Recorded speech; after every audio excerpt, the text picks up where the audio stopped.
Me responde com o coração aberto. Você já olhou para sua própria história e se perguntou: por que eu nasci nessa família, nesse país, nesse tempo? Ou pior, será que tudo isso não foi um erro do universo? Pode parecer exagero, mas muitos de nós já sentimos isso em silêncio. E o que poucos sabem é que essa sensação pode ser o eco de algo muito mais profundo. Carl Jung nos ensinou que por trás da história pessoal de cada indivíduo existe um mito inconsciente, uma narrativa simbólica que nos guia, mesmo sem percebermos. Todo ser humano carrega dentro de si a imagem de quem ele pode se tornar. Essa imagem não é um plano racional, nem uma meta traçada no papel. É como uma semente, invisível, silenciosa, que cresce dentro da alma, mesmo quando a vida parece fora de controle. E essa semente começa a germinar no instante do nosso nascimento. Imagine que sua alma é como uma árvore. Ela não escolhe crescer no deserto ou na floresta por acaso. Ela brota no solo exato onde seus galhos vão aprender a resistir ao vento. Jung dizia que o Self, esse centro profundo e simbólico do nosso ser, nos orienta para as experiências que precisamos viver, mesmo que nossa mente racional não compreenda. Então talvez, só talvez, você não tenha nascido em uma família difícil por azar, mas porque aquela dor, aquela ausência, aquela bagunça emocional trazia em si o exato desafio que sua alma queria transcender. Vamos imaginar Lara. Ela nasceu em uma casa onde o amor era silêncio. Os pais não sabiam demonstrar afeto. Cresceu com a sensação de ser invisível, como se sua existência não tivesse peso. Durante anos, Lara acreditou que isso a havia quebrado. Mas um dia, em terapia, ela descobriu que aquela dor a havia ensinado a escutar profundamente o mundo interior, tanto o dela quanto o dos outros. Hoje, ela trabalha ajudando outras pessoas a se sentirem vistas. Lara percebeu que sua ferida era a mesma chave do seu propósito. E mais, que aquela família, aquele silêncio, aquele exato momento de nascimento, não foram um erro, foram parte de um roteiro simbólico. Na psicologia junguiana, o mito pessoal é como um roteiro arquetípico. Assim como os heróis das histórias clássicas, que enfrentam monstros, atravessam desertos e renascem transformados, nós também estamos em uma jornada mitológica. Mas a diferença é que, muitas vezes, não sabemos que somos os protagonistas. Quando você se sente deslocado, desconectado, fora de lugar, isso pode ser um chamado da alma, um convite para investigar qual narrativa simbólica você está vivendo, ou resistindo viver. Você já se perguntou: quais padrões se repetem na minha vida? Que tipo de personagem eu interpreto? O salvador?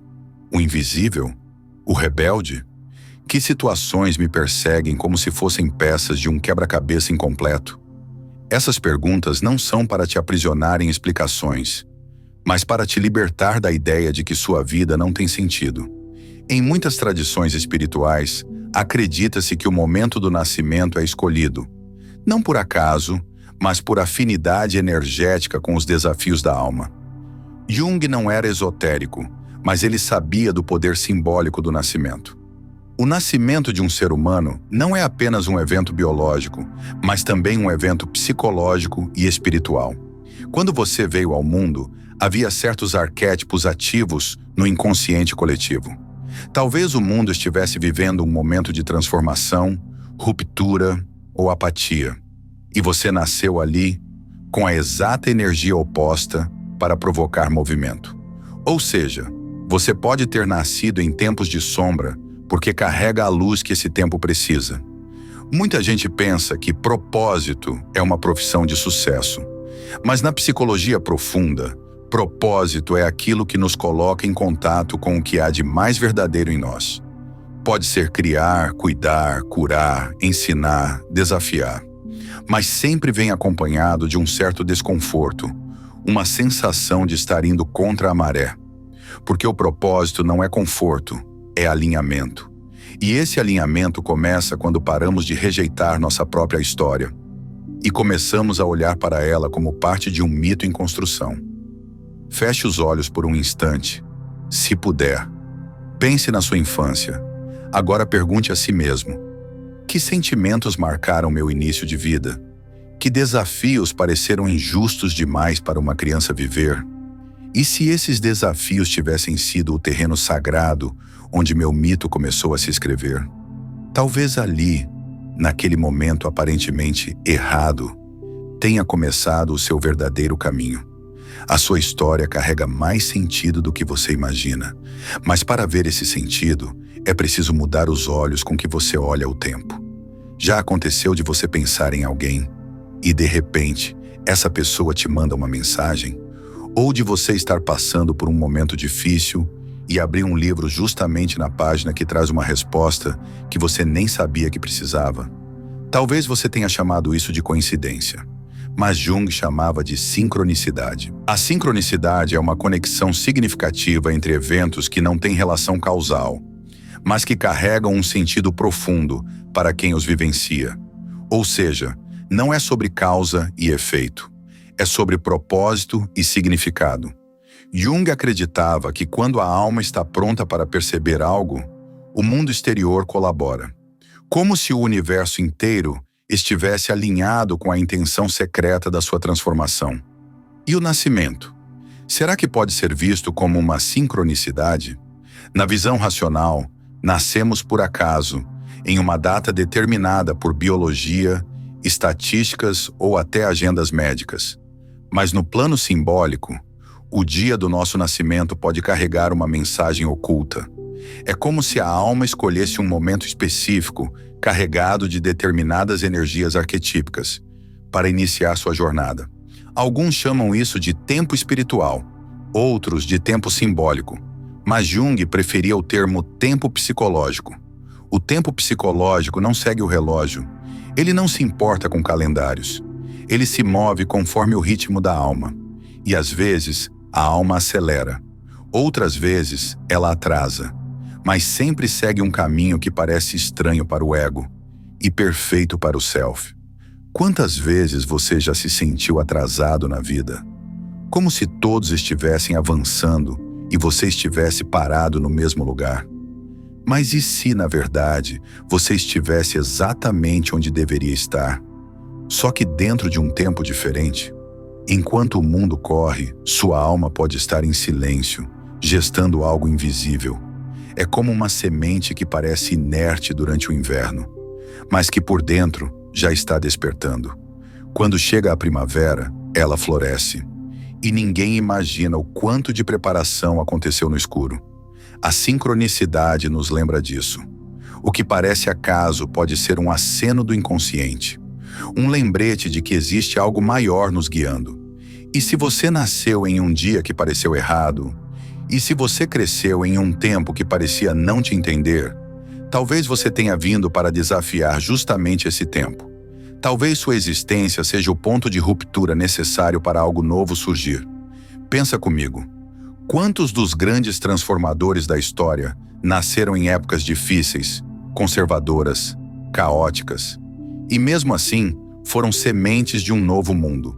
Eles não se encaixavam, porque não vieram para se encaixar. Vieram para abrir espaço. E se esse também for o seu caso? A sincronicidade pode não te dar todas as respostas de forma clara, mas ela te dá pistas. Pequenos sinais que dizem: continue, você está no caminho. A chave é sair do piloto automático e começar a perceber os significados ocultos por trás das experiências. Então eu te convido a refletir. Quais eventos aparentemente aleatórios na sua vida se tornaram pontos de virada? Que encontros, perdas ou frases marcantes chegaram exatamente quando você precisava? Será mesmo que o universo erra esse tipo de coisa? Ou será que você está sendo chamado para lembrar que nunca nasceu no dia errado? Você apenas ainda não entendeu o tempo da sua alma. Tem gente que nasce e, desde cedo, carrega uma intensidade difícil de explicar. Parece que o mundo já chega pesado demais. Outras pessoas vêm ao mundo com uma leveza desconcertante, como se algo nelas lembrasse a inocência de um tempo perdido. Essa diferença não é só biológica ou cultural. Ela tem raízes em algo mais profundo: os arquétipos. Carl Jung descreveu os arquétipos como imagens primordiais, estruturas invisíveis que existem no inconsciente coletivo. São padrões universais que moldam nossas emoções, nossos comportamentos, até mesmo nossos sonhos. E esses arquétipos, segundo Jung, não são criados por nós. Nós nascemos dentro deles. Eles nos habitam antes mesmo de sabermos quem somos. Imagine um teatro invisível. No momento em que você nasce, algumas máscaras já estão no palco. Uma traz a energia do guerreiro, outra a do curador ferido, uma terceira a do órfão que busca pertencimento. Essas máscaras não são impostas. Elas são convites. Convites para viver experiências que vão revelar quem você é de verdade. O momento do seu nascimento pode estar impregnado de determinados arquétipos. Eles não aparecem no seu documento de identidade, mas se revelam nos seus sonhos, nas suas repetições, nos seus conflitos mais íntimos. Já percebeu como certas pessoas sempre se envolvem em histórias de salvação? Como se precisassem, o tempo todo, resgatar os outros. Esse pode ser o arquétipo do Salvador. Outras vivem em constante conflito com a autoridade, sempre questionando, desafiando, rompendo estruturas. O rebelde talvez tenha sido ativado ali, na primeira respiração. E tem ainda os que passam a vida buscando algo que nem sabem nomear. Uma sensação de vazio, de busca constante. Isso pode ser o arquétipo do buscador, aquele que caminha sem saber exatamente onde vai, mas sente que não pode parar. O mais curioso é que esses padrões não são erros. São parte de uma coreografia antiga, que sua alma já conhecia antes mesmo de nascer. E o mais importante, eles não te definem, mas te impulsionam. Servem como trilhas simbólicas para que você descubra sua essência. Você pode ter nascido em um tempo em que o arquétipo do herói estava adormecido na cultura, e por isso sentiu que ninguém entendia sua vontade de mudar o mundo. Ou talvez tenha chegado num ambiente dominado pelo arquétipo do mártir. Tudo era culpa, sacrifício, sofrimento. E você, sem entender porquê, carregava culpas que não eram suas. Quando reconhecemos os arquétipos que marcaram nosso nascimento, começamos a entender não só nossa história, mas também os conflitos que vivemos. Você já se sentiu como se estivesse representando um papel que não escolheu? Como se certas reações suas fossem automáticas, como se viessem de um lugar mais antigo. Esses são sinais de que um arquétipo está ativo. Ele age como um roteiro invisível, moldando nossas escolhas, nossas relações, nossas crises. Mas isso não precisa ser prisão. Pelo contrário, quando olhamos para esses arquétipos com consciência, eles deixam de nos controlar e passam a nos guiar. É como num sonho lúcido. A imagem continua lá, mas agora você sabe que pode interagir com ela. Pode aprender com ela. Jung dizia que o processo de individuação, esse caminho de se tornar quem você realmente é, envolve reconhecer, dialogar e integrar esses arquétipos. Não se trata de rejeitar o guerreiro, o órfão, o mago ou o curador, mas de reconhecer o lugar deles dentro de você, de ver quando eles surgem, o que querem mostrar e o que você pode aprender com cada um. Às vezes, o arquétipo dominante no nosso nascimento é justamente aquele que desafia a lógica do ambiente onde nascemos. Como se nossa alma tivesse vindo provocar uma mudança na estrutura.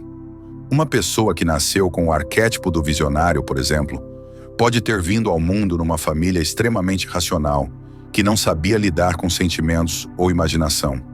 E esse contraste gera dor, mas também gera movimento. É esse contraste que empurra a alma para despertar.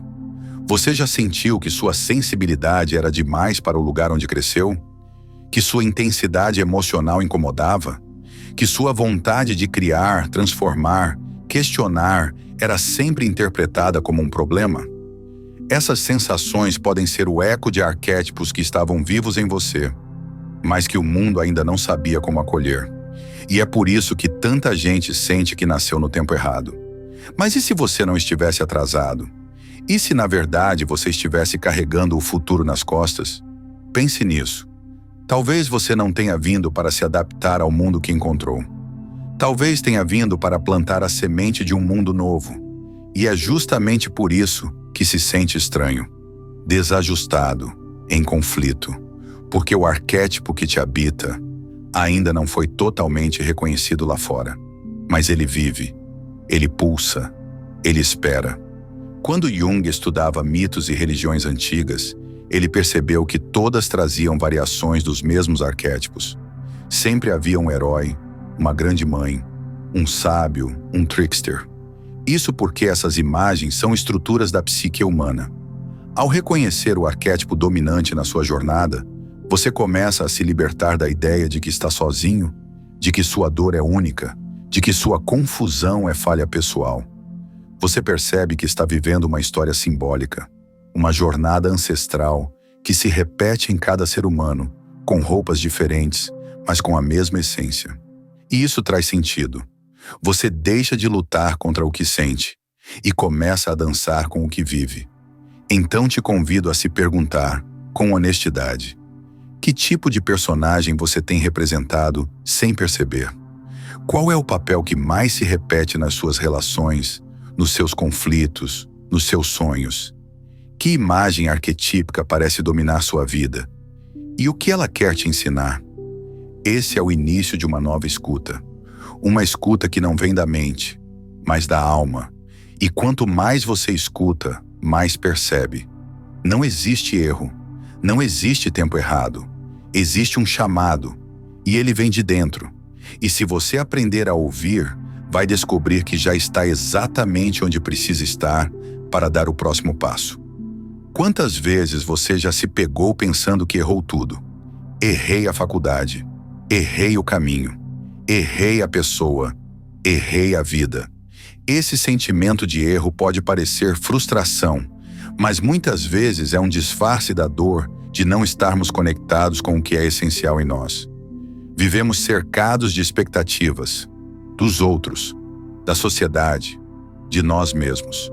E essas expectativas criam um tipo de trilho invisível, um roteiro que diz como a vida deveria ser.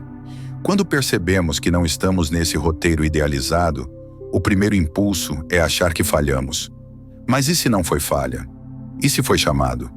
Carl Jung descreve o processo de individuação como a jornada de tornar-se aquilo que se é. Não o que esperam de você, não o que o mundo diz que é certo, mas aquilo que, no fundo, você já carrega como semente, mesmo sem saber. Só que essa semente não brota no conforto. Ela costuma germinar justamente quando tudo parece desmoronar. É nesse momento de colapso, quando você sente que está fora do caminho, que algo novo pode começar a nascer. Às vezes é preciso perder as referências para poder encontrar o próprio centro. Vamos imaginar a história de Caio. Ele passou a vida tentando seguir os passos do pai. Escolheu a mesma carreira. Fez tudo certo. Era admirado, respeitado, mas sentia um vazio que nada preenchia. Aos 30 e poucos anos teve uma crise. Não queria mais levantar da cama. Não via sentido em nada. Achava que estava quebrado. Mas na verdade, aquilo era a alma dizendo: já chega. Você está vivendo a história de outra pessoa. Caio não estava quebrado. Estava desperto. Ele precisou se desviar completamente do roteiro, enfrentar o desconforto de abandonar o conhecido, para finalmente escutar o que queria emergir. Esse momento de ruptura não é um fracasso. É uma fenda por onde entra a luz. Jung dizia que o encontro com o self, esse centro profundo da psique, muitas vezes acontece através de crises. A dor abre espaço para uma escuta nova. Uma escuta que não busca aprovação, mas verdade. E essa verdade é desconfortável no início, porque ela nos obriga a desaprender tudo o que nos ensinaram como certo. A individuação é o oposto de adaptação cega. É o processo de se desfazer das camadas que não pertencem à sua essência. E nesse processo, você vai se perder. Vai duvidar de si. Vai querer voltar atrás. Mas algo dentro de você já sabe que não dá mais para fingir, porque agora você escutou. E quando a alma fala, não tem mais como calar. Esse é o ponto de virada. A vida começa a deixar de ser uma sequência de metas externas e passa a se tornar uma dança interna entre o que você vive e o que você realmente sente. Só que essa dança exige espaço, e para que ela aconteça, muitas estruturas vão precisar ruir. Relacionamentos que não ressoam mais, projetos que pareciam promissores, mas que agora soam vazios, sonhos que foram herdados, mas que nunca foram seus. Tudo isso pode desabar, e o ego vai gritar, vai dizer que você está jogando tudo fora, que está perdendo tempo, que vai se arrepender, mas a alma vai sorrir em silêncio, porque ela sabe que no fundo é esse o caminho de volta para casa. Você já se sentiu como se estivesse no meio do nada, sem chão, sem direção, mas ao mesmo tempo com uma intuição silenciosa de que está no rumo certo? Isso é a individuação se movendo. É o self tomando o leme, mesmo que o ego não entenda o destino. Mas há algo importante aqui. Esse caminho não é solitário. Ele é interno, sim, mas não é feito para ser vivido no isolamento emocional. Encontrar apoio, partilhar sua verdade, se permitir ser vulnerável, tudo isso é parte da reconstrução. A ideia de que precisamos dar conta sozinhos é uma armadilha do ego. A individuação não exige isolamento. Ela pede autenticidade. E a autenticidade se fortalece no espelho dos encontros verdadeiros. Você não precisa saber exatamente quem é para começar. Só precisa parar de fingir ser o que não é. Esse é o primeiro passo. E quando você der esse passo, tudo ao redor pode parecer estranho por um tempo. Mas com o tempo, as peças começam a se reorganizar. Relacionamentos mais verdadeiros começam a surgir. O corpo responde com mais leveza. As escolhas passam a ter mais coerência. E aquela velha sensação de estar no caminho errado começa a se dissolver. Não porque você mudou de caminho, mas porque finalmente começou a caminhar com os próprios pés. Jung dizia que o privilégio da vida é tornar-se quem você realmente é. E talvez tudo o que você achou que era erro tenha sido o caminho que sua alma escolheu para te levar até esse ponto. Então pare, respire, olhe para sua vida com olhos simbólicos. O que parecia perda te trouxe o quê? O que parecia fracasso revelou o quê? O que parecia fim abriu caminho para quê? Você pode ter acreditado por anos que nasceu na hora errada, mas talvez agora comece a perceber que chegou exatamente quando precisava. Não para repetir, mas para transformar. E esse processo começa dentro. Chega um ponto da jornada em que a alma já não quer mais lutar. Não por cansaço, mas por sabedoria. Ela entende que resistir à vida é desperdiçar energia e começa a sussurrar. É hora de fazer as pazes. Fazer as pazes com o que não foi, com o que faltou, com quem não ficou, com quem você não pôde ser naquele tempo. Esse é o momento em que o guerreiro interior desce da batalha e começa a ouvir o coração com mais presença. A reconciliação com a vida não começa com grandes decisões. Ela começa com pequenos gestos, com a coragem de olhar para a própria história com mais ternura. Talvez você tenha passado anos tentando esquecer certos capítulos. Talvez tenha desejado reescrever tudo. Mas e se, em vez de apagar, você pudesse escutar o que cada dor quis te ensinar? Carl Jung dizia que nada é superado sem antes ser aceito, e que aquilo que negamos permanece e nos aprisiona. Mas aquilo que aceitamos se transforma. Esse é o convite da reconciliação. Não é se conformar, é integrar, é perceber que o que doeu também moldou, que o que partiu também abriu espaço, e que o que parecia ruína era fundamento para um novo ciclo. A alma amadurece quando paramos de querer entender tudo com a mente e começamos a sentir com mais verdade. O sentido não é lógico, ele é simbólico. É como um perfume. Você não vê, mas sente. Você não explica, mas reconhece. Muitos esperam o sentido chegar como uma resposta pronta, racional, final. Mas o sentido verdadeiro é uma construção contínua. Ele nasce da intimidade com a própria experiência. Você já se perguntou: o que a vida tentou me ensinar nos momentos mais difíceis? Essa pergunta não busca justificar a dor. Ela busca extrair significado. E o significado é o que transforma cicatriz em símbolo, ferida em fonte, passado em potência. Há um exemplo simbólico muito bonito que pode ajudar a ilustrar isso. Pense numa taça de cerâmica que se quebrou. Em vez de jogá-la fora, você decide restaurá-la, mas não com cola invisível. Você usa ouro derretido para selar as rachaduras. Cada cicatriz vira brilho. Essa arte existe e se chama kintsugi no Japão, e representa exatamente isso: a beleza da imperfeição, a dignidade do que foi quebrado, mas continua existindo, com mais profundidade. A reconciliação com a vida é esse processo, de olhar para suas rachaduras internas e perguntar: o que aqui pode virar ouro?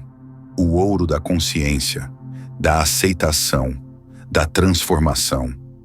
Você pode ter vivido rejeições que te fizeram duvidar do próprio valor. Mas e se essas experiências te convidaram a encontrar esse valor dentro de si? Você pode ter sentido solidão por muito tempo. Mas e se essa solidão estava preparando o terreno para uma relação mais autêntica consigo mesmo? Você pode ter perdido algo importante. Mas e se essa perda estava abrindo espaço para algo ainda mais verdadeiro nascer? A alma não fala a linguagem da pressa. Ela fala a linguagem da maturação. Tudo o que é real leva tempo para florescer. E às vezes, o que parece atraso é apenas o tempo necessário para que a alma esteja pronta. Quantas vezes você se sentiu deixado para trás? Quantas vezes achou que os outros tinham descoberto o sentido da vida antes de você? Mas e se o seu tempo for outro? E se a sua primavera for diferente? A comparação nos rouba a paz, mas a escuta interna nos devolve a direção. A reconciliação também passa por isso. Parar de se comparar, parar de correr uma corrida que nunca foi sua e começar a caminhar no ritmo do seu próprio coração. Jung dizia que a vida mais plena não é aquela livre de conflitos, mas aquela em que conseguimos integrar as polaridades. Ser forte e sensível, errar e recomeçar, cair e renascer. Você já viveu um recomeço que te surpreendeu? Aquele momento em que você achava que era o fim e algo inesperado floresceu? Esses momentos não são sorte, são frutos da alma que não desiste. Mesmo ferida, ela continua tentando se expressar. A reconciliação não é um ponto final, é um ponto de inflexão. É quando você deixa de carregar a vida como peso e começa a vivê-la como presença. Tudo o que parecia fora de lugar começa a encontrar um lugar dentro de você. Não porque mudou, mas porque você mudou a forma de olhar. E esse olhar é tudo. A partir dele, você começa a ver que nada foi em vão, que até mesmo o que te feriu foi matéria-prima para o que hoje te fortalece. Você começa a se perdoar, pelas escolhas, pelas ausências, pelas ilusões. E nesse perdão silencioso, o coração encontra espaço para respirar. Você sente que pode voltar a confiar, não em promessas externas, mas na sabedoria interna que te trouxe até aqui. Você caminhou por desertos, enfrentou noites longas, se perdeu em becos escuros, mas não parou. E agora, algo em você sabe. Já é hora de voltar para casa. A casa interna. Aquele lugar onde você não precisa mais provar nada. Onde basta ser. E nesse ser, o sentido se revela. Sem esforço, sem lógica. Apenas se revela. Porque o sentido não se encontra. Ele se permite nascer quando você para de resistir à própria história. Você não nasceu no dia errado. Você nasceu exatamente no tempo em que o mundo precisava da sua presença. E talvez esse mundo ainda esteja aprendendo a reconhecer o valor de quem você é. Mas sua alma já sabe. Sempre soube. Agora é só lembrar. Se essa jornada fez sentido para você, se em algum momento você sentiu que eu estava falando diretamente com a sua alma, então se inscreve aqui no canal. Isso me ajuda a continuar produzindo esse conteúdo Mas mais do que isso, mantém esse espaço vivo. Um espaço para quem busca se entender, se curar e se reconectar com algo maior. Curte o vídeo, compartilha com quem você sente que precisa ouvir essa mensagem e me conta nos comentários. Qual parte tocou mais fundo em você? A gente se vê na próxima jornada.